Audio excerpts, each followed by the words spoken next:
जी, तो बात हो रही थी रेड आई के डिफरेंशियल डायग्नोसिस के ऊपर। सबसे पहले हमने कवर किया था एक्यूट कंजेस्टिव ग्लूकोमा। उसको हम देख लेते हैं कि समरी देख लेते हैं कि उसके अंदर हमें क्या क्या नज़र आएगा। उसके अंदर हमें नज़र आएगा कि sudden onset of red eye होगा, plus sudden onset of unilateral loss of vision होगा। उसके साथ साथ हमें क्या नज़र आएगा, डायलेटेड ओवियाइड प्यूपल होगी विद शैलो एंटीरियर चैम्बर। जहाँ जब भी ये फीचर्स हमें नज़र आएंगे तो उसके अंदर क्या हमें आंसर मिलेगा, वो क्या होगा, एक्यूट कंजेस्टिव ग्लूकोमा। यहाँ तक तो ये हो गया कि एक्यूट कंजेस्टिव ग्लूकोमा को हमने कवर कर लिया। उसके बाद फिर हम देखते हैं जहाँ पर भी हमें sudden onset of unilateral red eye नज़र आएगी, ठीक है, और साथ साथ painful unilateral loss of vision होगा with constricted pupil plus pus in anterior chamber and pain increase on accommodation, तो उसका हमेशा आंसर जो होगा वो होगा यूवियाइटिस, एंटीरियर यूवियाइटिस। ठीक हो गया। ये तो दो हमने रेड आई के डिफरेंशियल्स को कवर कर लिया। जो तीसरा डिफरेंशियल था वो था एक्यूट कंजक्टिवाइटिस। ठीक है, तो उसके अंदर हमें क्या नजर आएगा, sudden onset of red eye होगा, लेकिन ये है कि वो बाकी तो यूनिलेटरल थे, ये बायलेटरल होगा।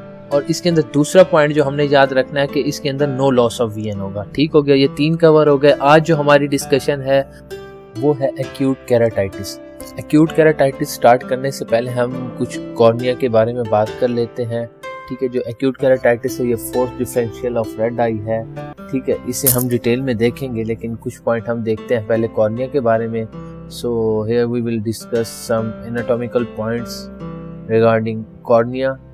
तो फर्स्ट ऑफ ऑल हम कॉर्निया की डेफिनेशन देख लेते हैं कि ये ट्रांसपेरेंट इलिप्टिकल स्ट्रक्चर है विद शाइनिंग सरफेस। ठीक हो गया। तो बाकी ये जो पार्ट होता है आई का वो होता है anterior 1/6 part of outermost fibrous layer of eye. ठीक हो गया। जो पोस्टीरियर 5/6 है वो तो रेडिश होता है, और ये जो एंटीरियर 1/6 है ये ट्रांसपेरेंट है और इसे हम कॉर्निया कहते हैं। ठीक हो गया। बाकी हम आगे चलते हैं तो इसका डायमीटर की तरफ देखते हैं। डायमीटर जो इसका है वो है 11 to 12 mm। ठीक है, तो जो वर्टिकली है वो होता है 10 और जो हॉरिजॉन्टल होता है वो होता है 13 mm। ठीक है, तो टोटल डायमीटर इन शॉर्ट वो होगा 11 to 12 mm। बाकी हम फिर थिकनेस की तरफ आते हैं। जो इसकी पेरिफेरल पार्ट में थिकनेस होती है, ठीक है, पेरिफेरल पार्ट की जो थिकनेस है वो 1.5 या 1.2 mm है, जो यहाँ पे नहीं लिखी हुई। और बाकी जो फिर हम जाते हैं सेंटर की तरफ, सेंट्रल पार्ट में जो इसकी थिकनेस होती है सेंट्रल मेम्ब्रेन की वो 0.6 mm होती है। ठीक है, जो कॉर्निया का थिनेस्ट पार्ट है वो सेंटर में होता है और इसे हम ऑप्टिक जोन भी बोलते हैं। ऑप्टिक जोन इसलिए बोलते हैं क्योंकि इसके अंदर से लाइट ने इंटर होना होता है। ठीक हो गया। अब देख लेते हैं कि ये कॉर्निया क्या है। कॉर्निया जो था वो ट्रांसपेरेंट है, ठीक है, इलेप्टिकल स्ट्रक्चर है विद शाइनी सरफेस। सही हो गया। एंटीरियर 1/6 होता है आउटर मोस्ट फाइब्रोस लेयर का। ओके हो गया। इसका डायमीटर जो है वो 11 to 12 mm है। पेरिफेरल थिकनेस जो है इसकी 1.2 mm है और जो सेंट्रल थिकनेस है वो 0.6 mm है। ठीक हो गया। उसके बाद हम देख लेते हैं इसका रिफ्रैक्टिव पावर। ठीक है, जो इसकी रिफ्रैक्टिव पावर है वो +43 से लेकर +45 डायोप्टर्स है। ठीक है, अब तो यहाँ तक हो गया। उसके बाद फिर हम लेयर्स की तरफ आते हैं। जो लेयर्स हैं वो 5 हैं लेयर इसकी। ठीक हो गया। पहली जो है वो एपिथेलियल लेयर है। इसके अंदर जो हमें नजर आएंगे वो स्ट्रेटिफाइड स्क्वेमस प्लस क्लोमुलर सेल्स नजर आएंगे। सही है। उसके बाद जो सेकंड लेयर है वो मेम्ब्रेन है, उसे हम बोमेंस मेम्ब्रेन कहते हैं। और ये किस चीज से मिलके बनी होती है, ये कोलेजन फाइबर से मिलके बनी हुई होती है। उसके बाद थर्ड जो लेयर आती है वो स्ट्रोमा होती है। बाकी जो पहले हम बात कर चुके हैं उसके अंदर हमें जो है स्ट्रोमा के अंदर ब्लड वेसल वगैरह नज़र आती हैं, लेकिन जो कॉर्निया का स्ट्रोमा वाली लेयर है उसके अंदर हमें कनेक्टिव टिश्यू तो नज़र आएंगे लेकिन ब्लड वेसल नज़र नहीं आएगी। ये एवास्कुलर स्ट्रक्चर है, ठीक है। और इसके अंदर और क्या मिलेगा, हमें ग्राउंड सब्सटेंसेस वगैरह मिलेंगे। उसके बाद जो फोर्थ लेयर इसकी आती है वो डेस्मेंट मेम्ब्रेन है। डेस्मेंट मेम्ब्रेन जो है वो इलास्टिक फाइबर की बनी हुई है। और लास्ट वन जो है वो एंडोथीलियम है। और इसके अंदर जो हमें सेल्स मिलेंगे वो हेक्सागोनल सेल्स होंगे। इन शॉर्ट इसकी 5 लेयर्स हो गई। जो एपिथेलियल लेयर है वो स्ट्रेटिफाइड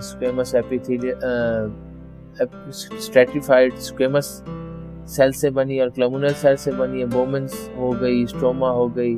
स्ट्रोमा के अंदर हमने एक पॉइंट याद रखना है कि ये एवास्कुलर है, स्ट्रक्चर है, ठीक है। इसके अंदर कोई स्ट्रक्चर नहीं है।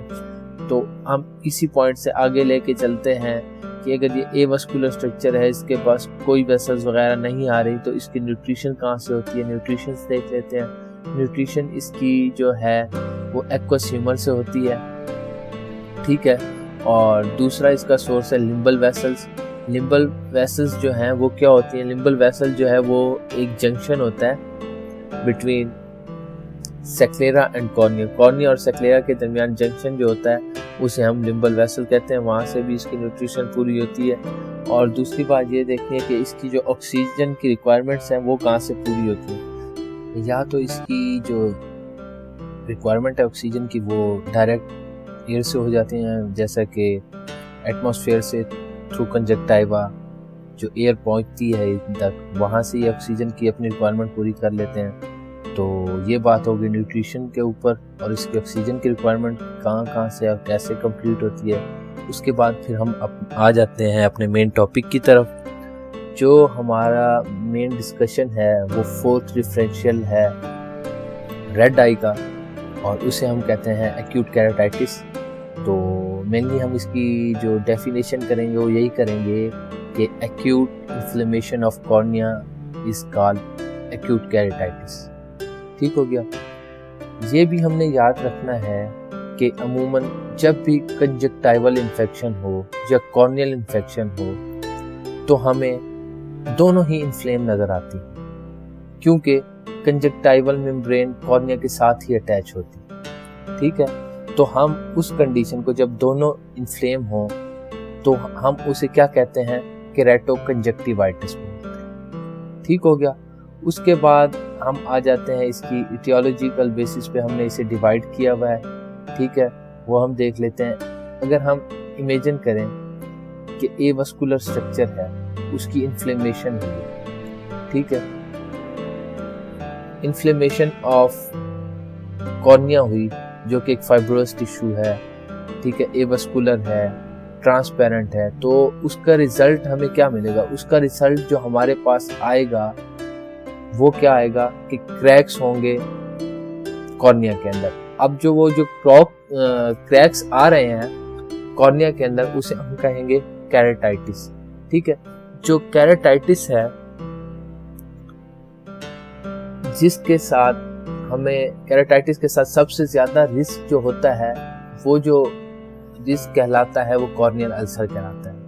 केराटाइटिस तो आता ही कॉर्नियल अल्सर के साथ ही है।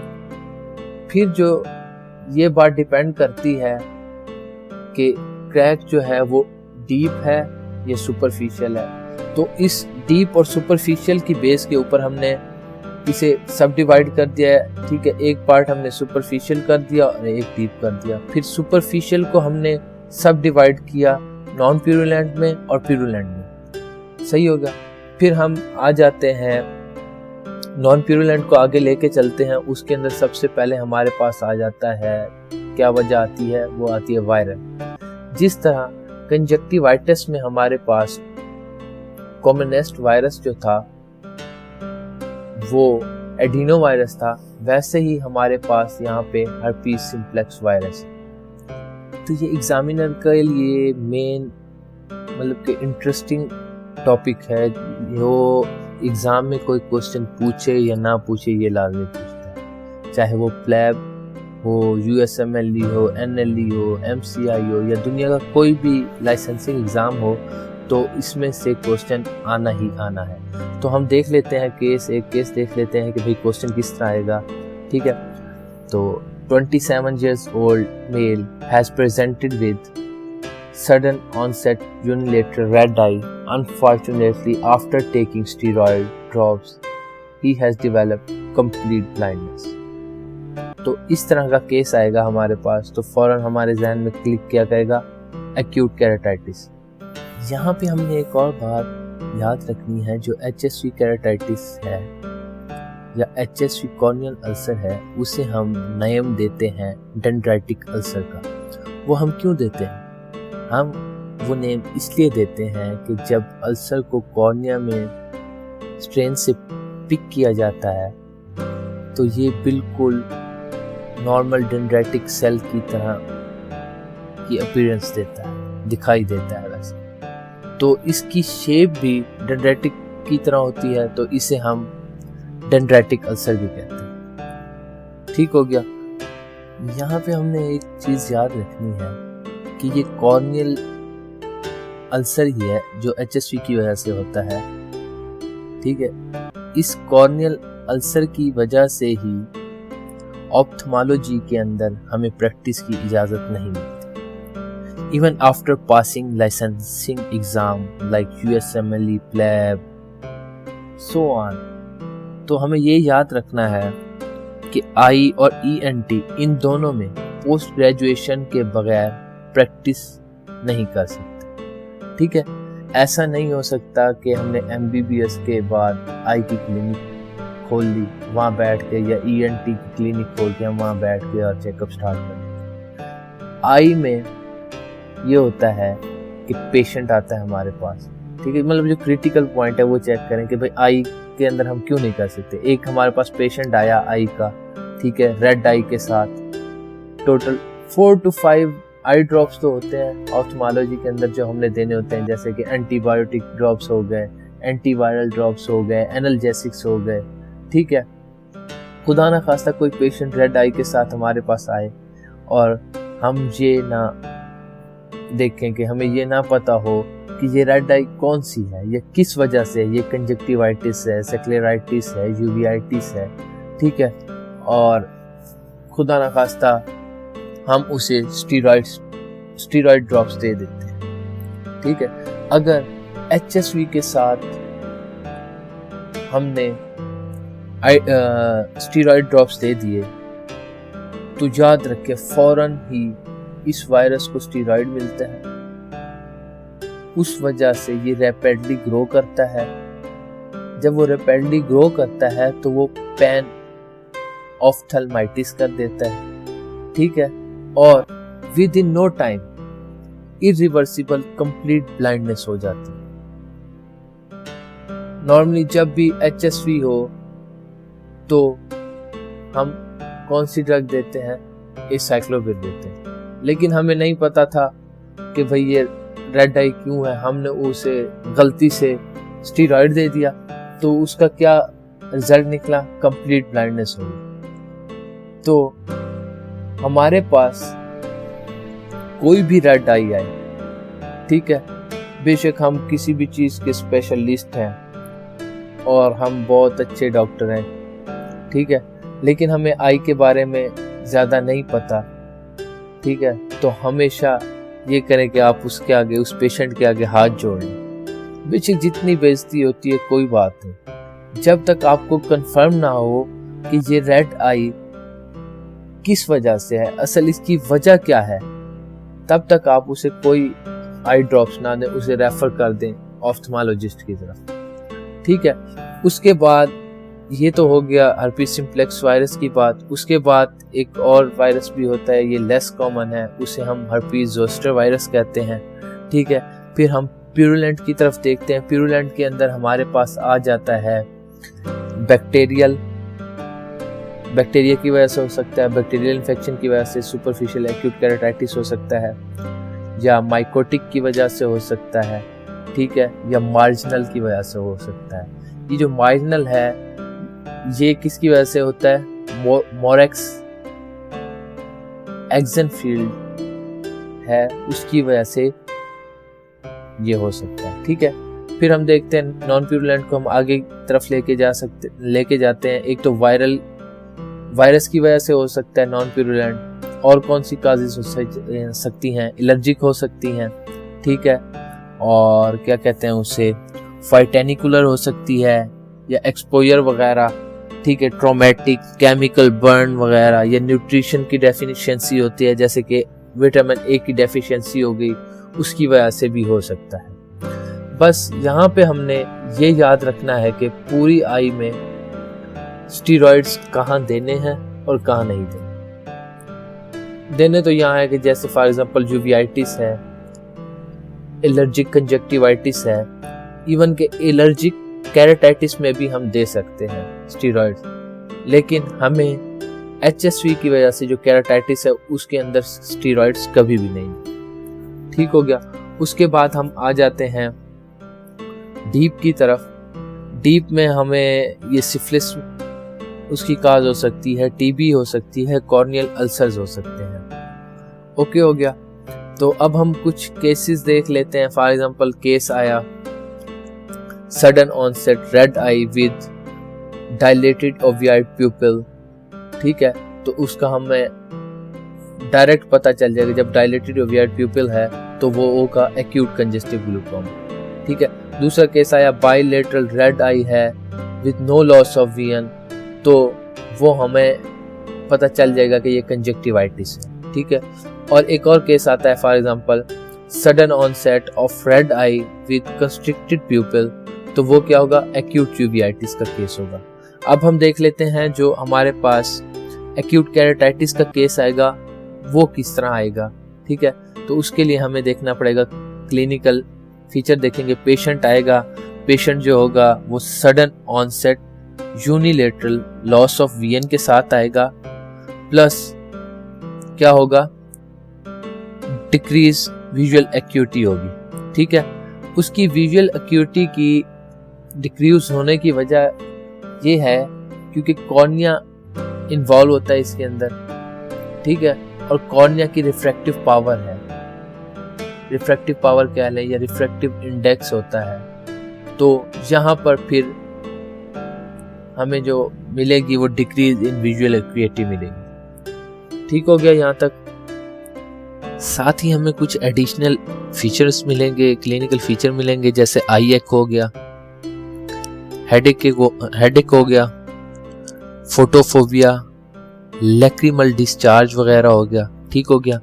ये चीज़ें हमें क्लिनिकल फीचर्स में मिलेंगी। फिर हम आते हैं ऑन एग्जामिनेशन की तरफ। एग्जामिनेशन के अंदर जो हमें आई लैशेज होंगी वो मिलेंगी नॉर्मल, और फिर हम आईलिड्स जब देखेंगे वो हमें ऑइडिमेटस मिलेंगे, ठीक है, और जो कंजक्टाइवा है वो कंजेस्टेड होगा।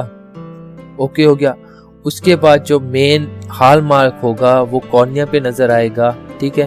कॉर्निया जो है वो हमें किस तरह दिखाई देगा कि वाइट स्पॉट होगा, ठीक है।